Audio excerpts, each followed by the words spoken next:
ఢిల్లీలోని ఏఐసీసీ కార్యాలయంలో కాంగ్రెస్ మేనిఫెస్టో విడుదల చేస్తున్నారు. లైవ్ లో చూద్దాం. Members of the media and everyone watching this manifesto launch from within India and elsewhere. It's a pleasure to welcome all of you to the historic launch of the Congress Party's manifesto for the 2019 election. I'm here to share with you some background on the process that we followed to arrive and craft this manifesto. In October 2018, the Congress President constituted a manifesto committee with Sri Chidambaram as the chairman and with me as the convener. There were 20 of us, it became 22 shortly, and he gave us a very simple mission statement. He told us that he knew that if we sat in a room for a few days and brainstormed, we would be able to come up with a very good manifesto. But he said he wanted something different this time, something which would be a breakthrough in the history of the Congress Party. He wanted us to go out and listen to the voices of the people of India and to reflect those voices in the contents of the manifesto. And that's exactly what we did. We constituted 20 different subcommittees across a range of topics and fanned out across the length and breadth of India and reached out to people through both public consultations as well as through closed-door expert consultations. Together, we managed to our outreach covered 24 states, 3 union territories, and more than 60 locations. We also organized one manifesto consultation in Dubai to reach out to the NRI community, and NRIs from 12 different countries participated and shared their views and concerns. We also opened up the manifesto process online. We had a website, we had a WhatsApp number, we had an email ID, and we also responded to change.org petitions. Over 160,000 inputs came in online. Throughout, at every consultation, there was energy and excitement amongst the people who participated. They were thrilled that the Congress Party was reaching out and listening to them, and that their voices would be reflected in the party's agenda going forward. And that's exactly what we did.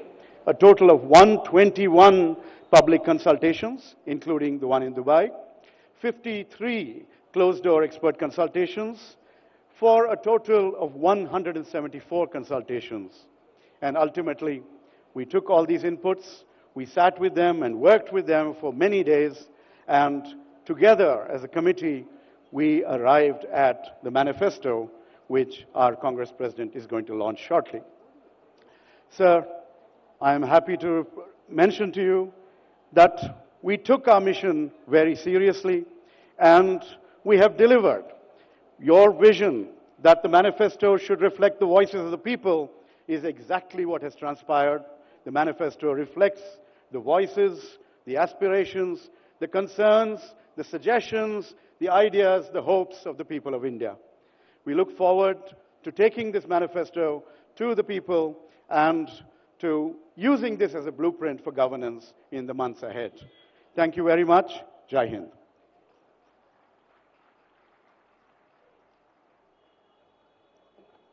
शुक्रिया राजीव जी। आज इस मौके पर Congress party के सभी सम्मानित महासचिवगण, कांग्रेस कार्य समिति के सम्मानित सदस्यगण, मुख्यमंत्रीगण, कांग्रेस पार्टी के प्रदेश कांग्रेस कमेटी के अध्यक्षगण, विधायक दल के नेता, अखिल भारतीय कांग्रेस कमेटी के सभी पदाधिकारी जो आज इस ऐतिहासिक समय पर अपना साथ जोड़ने, हाथ जोड़ने आए हैं जनता की इस आवाज में, हम उन सब का भी स्वागत करते हैं। और अब मैं अनुरोध करूंगा उस शख्सियत को, श्री पी चिदम्बरम, पूर्व वित्त मंत्री, जो मैनिफेस्टो कमेटी के चेयरमैन भी हैं, कि वो आएंगे और इस जन आवाज घोषणा पत्र के बारे में संक्षिप्त में अपनी बात कहेंगे। आदरणीय चिदम्बरम साहब।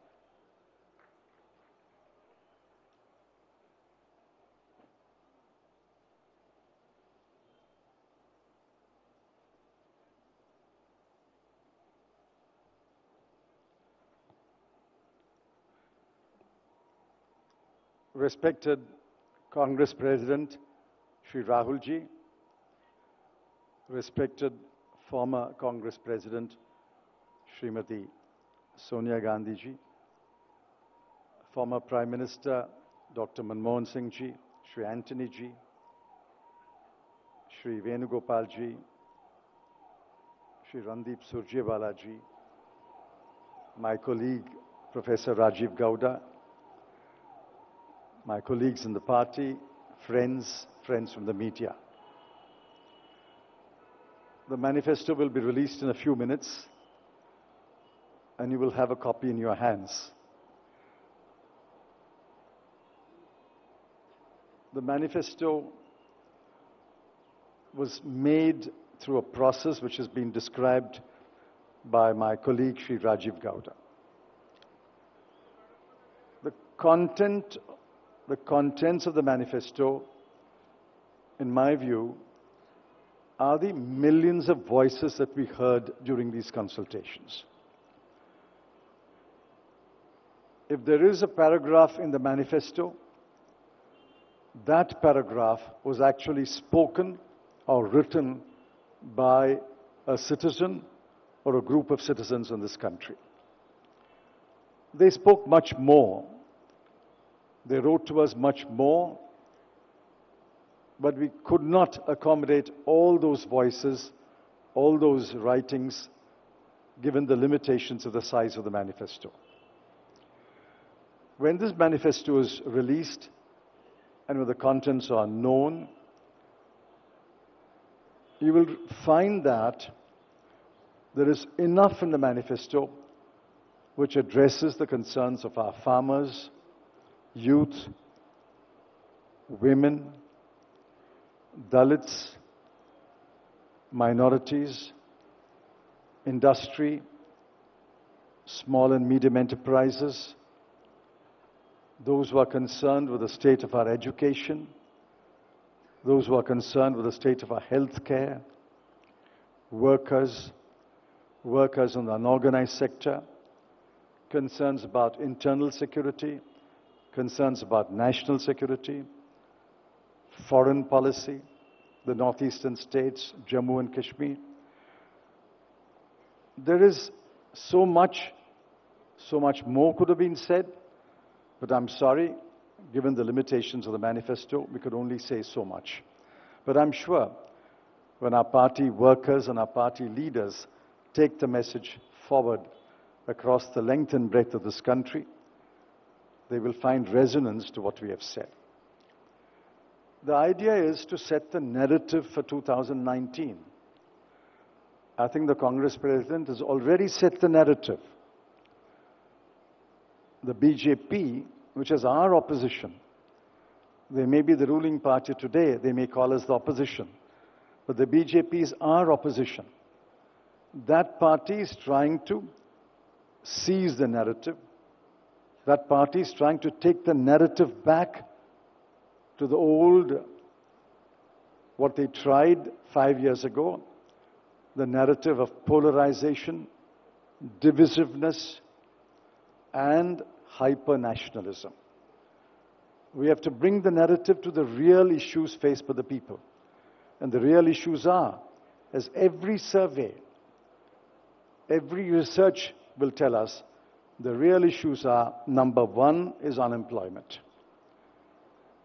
4.70 crore jobs were lost, not the 2 crore jobs every year that the Prime Minister promised. 4.70 crore jobs were lost.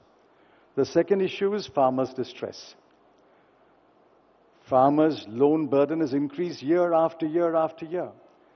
And according to a NABARD report, the average Indian farmer has a loan burden of 1,04,000 rupees. 1,04,000 rupees. The third is women. And when we ask women in Mumbai, what is your prime concern? I thought they will say price rise. But what they said was our security. Women are afraid of their security, of their children's security, of the security of their homes. These are the top three issues: unemployment, farmers' distress, and women's security. There are many other issues. These thread that binds all the sections of the manifesto is simply in two words: wealth and welfare.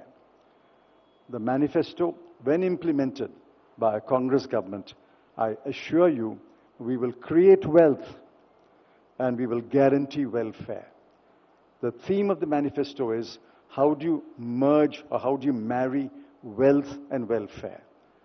The goal of the manifesto is to announce a plan to the people of India where we will create wealth and we will guarantee welfare. And that, I'm sure, a Congress government under Shri Rahul Gandhi will do. Thank you.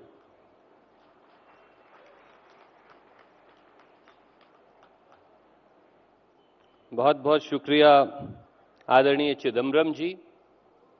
और अब मैं आमंत्रित करना चाहूंगा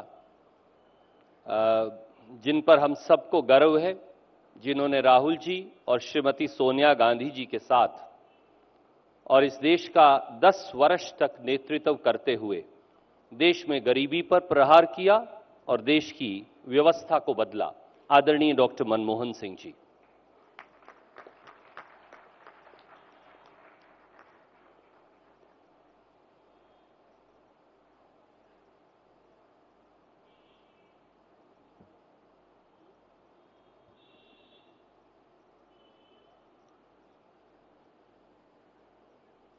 Respected Congress President Shri Rahul Gandhi ji, former President AICC Srimati Sonia Gandhi ji, Chidambaram ji, Anthony ji, Venugopal ji, members of the Working Committee and all the other distinguished persons present here.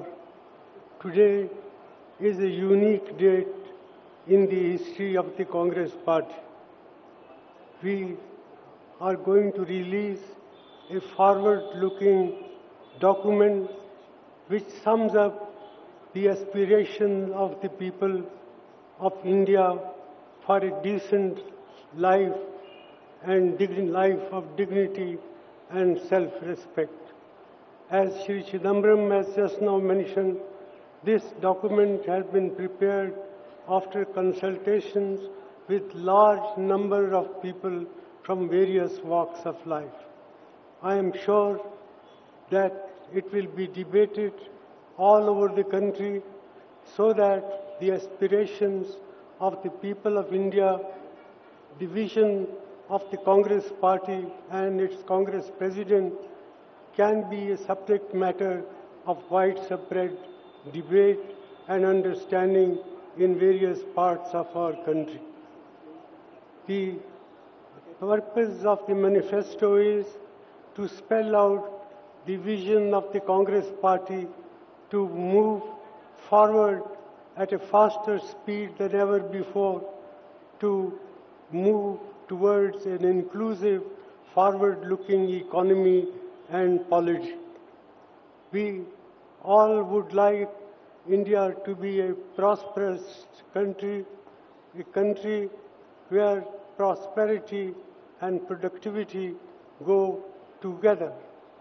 And for that matter, the manifesto points its perspective with regard to what will happen to the country's economy, and it will be a strong, purposeful, modern market economy with savings rate target being fixed at 40% of our GDP, investment rate being fixed at 35% of GDP, so that there should be all-round understanding that meaningful problems of poverty, ignorance and disease that still afflict millions of our people can be solved only in the framework of a rapidly expanding economy.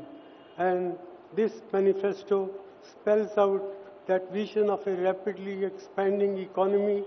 It also spells out what we would plan to do, how to get rid of chronic poverty, ignorance and disease which still afflict millions and millions of our people. We have made in the 10 years of the UPA very impressive progress. 140 million people were brought out of the poverty line. We must better that record, and we must make sure that in the year 2030 we would have got rid of poverty from this land of ours. Therefore, the program that is mentioned, outlined in this manifesto, is worthy of all-round dialogue, discussion. The young people, the backward classes, the deprived classes, Dalits and minorities, all sections of society have been taken care of. But it is the duty of the Congress workers to carry the message of the manifesto to the people at large, and that's the purpose of releasing this manifesto today, so that we go ahead telling people what has been missing in the last 5 years of the BJP rule, how unemployment has increased, how farmers' distress has increased, how foreign policy is in a mess, and how we can, working together, move forward in a new direction which spells out the vision of the Congress Party. I therefore commend this document to all our sections of the community, all sections of our country, so that their aspiration, their vision can get a mechanism to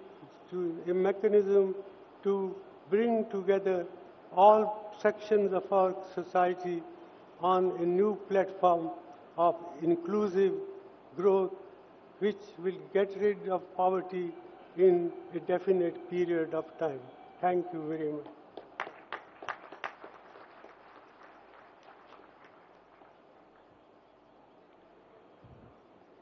बहुत बहुत शुक्रिया doctor Manmohan Singh ji, आपके आशीर्वचन और इस जन घोषणा पत्र पर आपके विचारों से। और अब जिस बात का इंतजार था, मैं अनुरोध करूंगा कांग्रेस अध्यक्ष श्री राहुल गांधी जी, श्रीमती सोनिया गांधी जी, डॉक्टर मनमोहन सिंह जी और मंच पर उपस्थित सभी नेतागणों से कि वो 2019 का ऐतिहासिक जन घोषणा पत्र उसका अनावरण करें।